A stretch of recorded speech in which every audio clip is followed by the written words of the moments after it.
इनका नाम है समीर पेडामकर।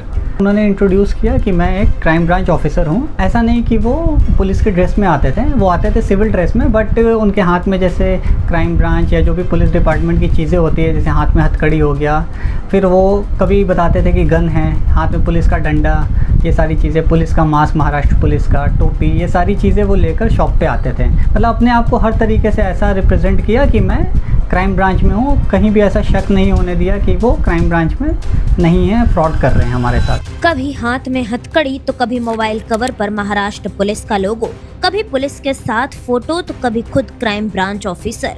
नमस्कार दोस्तों, मैं हूं शिवानी दुबे और आप देख रहे हैं mirror of truth. Nalasopara police की गिरफ्त में एक ऐसा आरोपी आया है जो खुद को मुंबई क्राइम ब्रांच का पुलिस ऑफिसर बताकर पुलिस में भर्ती दिलवाने और पुलिस द्वारा जब्त किए गए मुद्दे माल को सस्ते दामों में मुहैया करवाने के नाम पर लोगों के साथ ठगी की वारदात को अंजाम दिया करता था।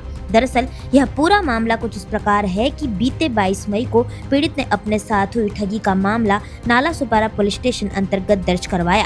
पीड़ित अनुसार समीर पेडमकर नामक इस जालसाज ने खुद को मुंबई क्राइम ब्रांच का ऑफिसर बताकर उससे ये कहा कि वह पुलिस द्वारा जब्त किए गए मुद्दे माल का सामान, लैपटॉप इत्यादि चीजें कम दामों में पीड़ित को मुहैया करवा कर देगा और पुलिस में भर्ती भी करवा कर देगा।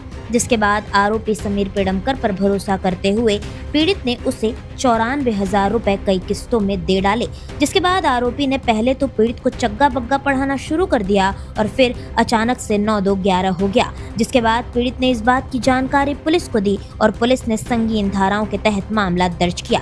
मामला दर्ज होते ही पुलिस की जांच हुई और आरोपी व्यक्ति को पुलिस ने अपनी हिरासत में ले लिया। जिसके बाद जब आरोपी से कड़ाई से पूछताछ की गई तो इस बात का खुलासा हुआ कि उसने मुंबई में भी पुलिस में भर्ती दिलवाने के नाम पर कई लोगों के साथ ठगी की वारदात को अंजाम दिया है। और बात करें अगर वसई विरार की, तो अब तक ऐसा अनुमान लगाया जा रहा है कि इस व्यक्ति ने लगभग 20 से 22 लाख रुपए की ठगी अन्य कई लोगों से की है।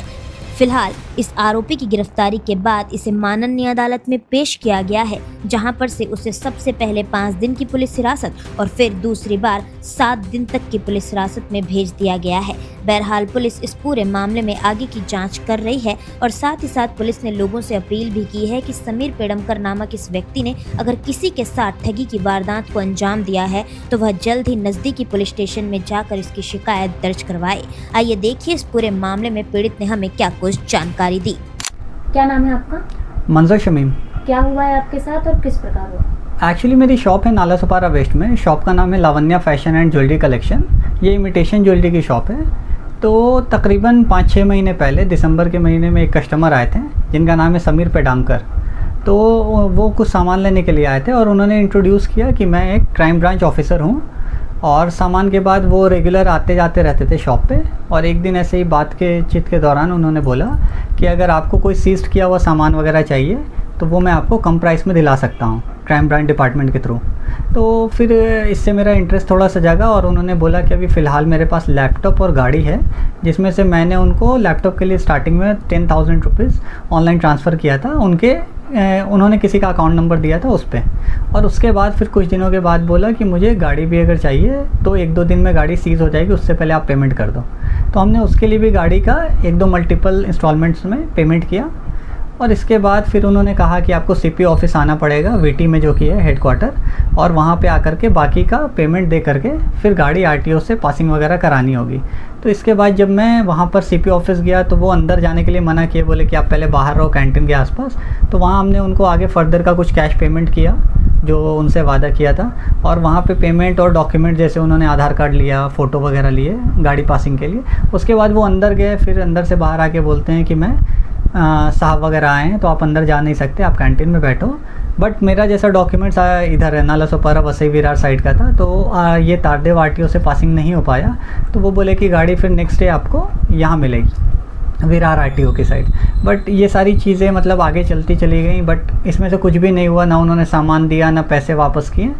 और मल्टीपल ओकेजन्स पे मल्टीपल ऑप्शन देते चले गए कि आज ये है, आज मैं यहाँ हूँ, इस तरीके से बिज़ी बताया। ठीक है। उसके बाद फिर हमने उनको कहा कि अगर इस तरीके से होगा तो फिर मैं पुलिस चौकी में जाके एनसी वगैरह, तो फिर मैं चौकी में गया, साहब ने भी बात की, डायरेक्टली मैंने कंप्लेन नहीं किया। उन्होंने फिर कुछ वक्त मांगा पेमेंट करने के लिए, फिर वो कहते हैं कि मैं गांव चला गया हूँ। फिर उसके बाद उन्होंने एक बहुत बड़ी बात की कि मेरी माँ एक्सपायर हो गई हैं, उसका भी मेरे पास प्रूफ है और मैं उनकी 13वीं वगैरह के बाद आऊँगा। बट अभी जब ये केस चल रहा है तो पता चला कि उनकी माँ ज़िंदा हैं और ऐसी कोई बात नहीं हुई है। समीर पेडामकर जो कि ये हैं दोषी हैं, तो वो मेरे शॉप पर जब भी आते थे तो ऐसा नहीं कि वो पुलिस के ड्रेस में आते थे, वो आते थे सिविल ड्रेस में, बट उनके हाथ में जैसे क्राइम ब्रांच या जो भी पुलिस डिपार्टमेंट की चीज़ें होती है, जैसे हाथ में हथकड़ी हो गया, फिर वो कभी बताते थे कि गन है, हाथ में पुलिस का डंडा, ये सारी चीज़ें, पुलिस का मास्क, महाराष्ट्र पुलिस का टोपी, ये सारी चीज़ें वो लेकर शॉप पे आते थे। मतलब अपने आप को हर तरीके से ऐसा रिप्रेजेंट किया कि मैं क्राइम ब्रांच में हूँ, कहीं भी ऐसा शक नहीं होने दिया कि वो क्राइम ब्रांच में नहीं है, फ्रॉड कर रहे हैं हमारे साथ। और वो हमारे पास ही नहीं, इस पूरे एरिया में कहीं भी मोस्टली घूमते थे, तो हर जगह ये सारी चीज़ें लेकर दिखावे की तरह कि भाई मैं पुलिस डिपार्टमेंट से कनेक्टेड हूँ। और इसके अलावा उन्होंने मेरे साथ टोटल मिलाकर के 94,000 की ठगी की है। टोटल मिलाकर समीर पेडामकर ने मेरे साथ 94,000 94,000 रुपये की ठगी की है, जिसमें कुछ पैसे कैश में दिए और कुछ ऑनलाइन दिया है उन्हें।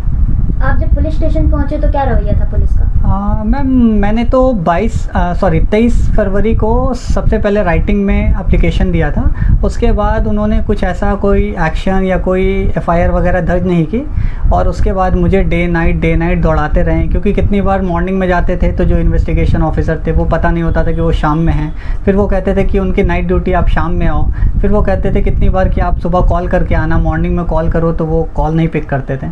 तो ऐसे करते करते बहुत वक्त गया। फाइनली इसके अलावा मैंने चौकी के अलावा फिर एसीपी के पास भी 2-3 विज़िट हुई मेरी, उनसे भी पर्सनली मिला, उन्होंने भी चौकी में बात की लोगों से।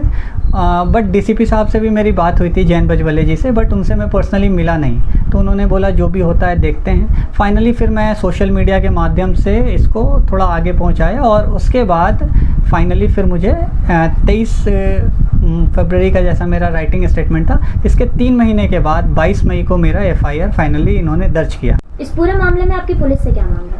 मेरी पुलिस से यही मांग है कि जब ये कोर्ट में मेरा केस चल रहा है अभी रनिंग, तो जब मैं पुलिस से चौकी गया और मुझे पता चला कि ये सिर्फ मेरे 94,000 94,000 रुपये की बात नहीं है, इसके अलावा उन्होंने और भी पीड़ित लोगों से स्टेटमेंट वगैरह लिया है, तो टोटल मुझे जहाँ तक पुलिस से इन्फॉर्मेशन मिली है कि तकरीबन 20-25 लाख रुपए का समीर पेडामकर ने घोटाला किया हुआ है, जो कि अभी तक सामने आया है, और इस पर अभी हमारी कोर्ट में पेशी चल रही है। तो मेरा यही है माननीय अदालत से कि इसमें मेरे पैसे रिकवर कराएं, और भी जो बाकी लोगों के हैं उनके भी रिकवर कराएं, और ये है कि इनको सख्त से सख्त कार्रवाई इनके साथ की जाए, क्योंकि बाकी फिर और लोग अभी इनका पता चल रहा है कि लाखों हैं, कल अगर इनको छोड़ दिया जाए बिना किसी सज़ा के तो ऐसा ना हो कि ये करोड़ों, और न जाने ऐसे मार्केट में कितने लोग घूम रहे हैं। ऐसी ही और खबरें देखने के लिए बने रहे हमारे साथ और सब्सक्राइब करें मिरर ऑफ ट्रूथ। वीडियो पसंद आने पर लाइक, कमेंट, शेयर जरूर करें।